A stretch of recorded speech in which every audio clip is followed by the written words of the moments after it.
Hello and welcome to the Race to a Trillion video series. In this video, we're going to discuss Book 6 and review Book 6 some and also look around on the internet as we've done for the other books. So this one, we're talking about the individuals that are first going to become a trillionaire. And so, uh, we've discussed these people before, and they're associated with the big tech companies. Um, and I think what is interesting here is SpaceX for Elon Musk. We've already discussed how that these individuals or the people that may become a trillionaire, their capability or their potential to become a trillionaire is based largely on the fact that they own so much of publicly traded companies that have in such incredible earnings that their value as a reflection of the value of the companies they own may get them over that level. And so, it's like it's a step away kind of procedure. In other words, for Elon Musk to become the first trillionaire, his companies have to be worth trillions of dollars, and that would be not only Tesla, but SpaceX, and perhaps maybe X, uh, formerly known as Twitter, etc. And so, I think the the model or the system or how you would attempt to do that is to own large portions of very, very, very, very successful companies. And I think he's putting himself in position to do that, especially with SpaceX. When it eventually becomes publicly traded, its valuation is certainly going to be high, and it'll be a second Tesla. And as we will see, Tesla I think is worth around 500 or 600 billion dollars, and as that one approaches a trillion, and SpaceX is finally publicly traded, we may see our first trillionaire. And I think what's amazing about all this, though, is time will tell, and things can change very rapidly. But I think Elon Musk is definitely the front runner to become the first trillionaire. And Mr. Arnault, that owns so much of Louis Vuitton, it's a possibility, but I don't know if the rate of the sale of luxury goods would ever put him in a position where he could multiply his current value by 5. So he's worth about 250 billion now, and so I guess it would be times 4. Um, it's conceivable. However, I think with Elon, if he gets SpaceX to go public and increases his worth in Tesla, and then of course there's X, formerly known as Twitter. If that jumps into the banking industry, it's going to be exciting, and it's going to be something that's really, really interesting. I think Jeff Bezos is absolutely incredible, and he has probably in the last 10 years or last 5 years not been such a complete um,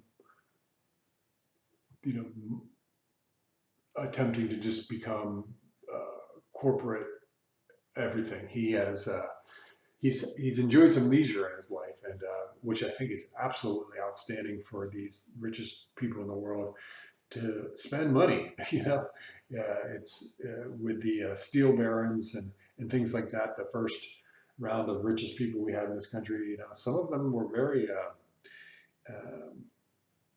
not spenders, and in in that case, it makes it kind of unusual in that when you become one of the richest people in the world, it's like almost your obligation to spend some of that money and put it back into the economy. But it is a challenge, and it's something that you have to go for. And so we'll have to see what Jeff Bezos does. as I mentioned earlier, he just sold some of his Amazon stock, and so he probably is going to venture into some other area. And then, as we mentioned in the last video, Bill Gates is the original tech richest man in the world. I think he's probably one of the longest running richest person in the world.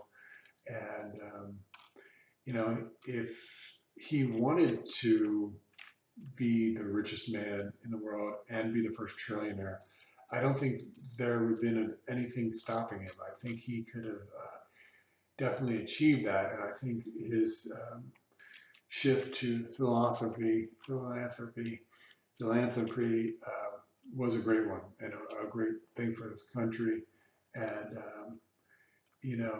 the sheer amount of money that the Gates Foundation has and what they spend on um, philanthropic endeavors and um, things for undeveloped countries, I don't think people really can even contemplate how much money is being spent, and it's a perfect antithesis to those who think that an individual should never be so wealthy, because he acquired that much wealth and then distributed as he sees fit, which is probably the best distribution of wealth that has ever occurred because it's under his power. And he's done more for developing countries than probably has ever been done for developing countries.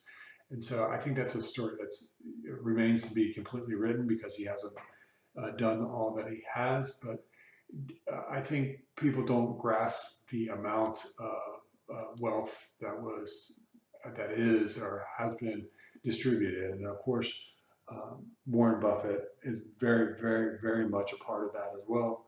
And so it's an amazing thing what they did, and through the Gates Foundation, and just the sheer amount of money that has been given away to charity. And people don't understand that or uh, quite grasp the amount that has been distributed in that way. And so again, it's a great antithesis to um, just maybe the negative connotation of being so wealthy. And it's just like, look, it does not happen that way. And we have two of the richest people in the world that completely devoted almost incredibly substantial portions of their wealth to charity. And it's an amazing thing. And so it's something that a whole nother book should be devoted to.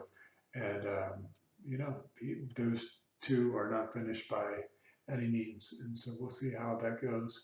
But yeah, I'm very incredibly fond of Bill Gates, and he shaped the world with the PC and his ability to code. And, um, I don't think there's enough said about his the Gates Foundation and just how much money he's actually given away. And so I think if there's a prize for the race to the trillion, it should go to Bill Gates, whether he is publicly known as the first trillionaire or not.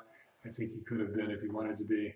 I think that Microsoft, its value is going to continue to drive up. It is a $3 trillion company now, and I don't suspect it's going to stop anytime soon. It'll probably will be worth $5 trillion before we know it.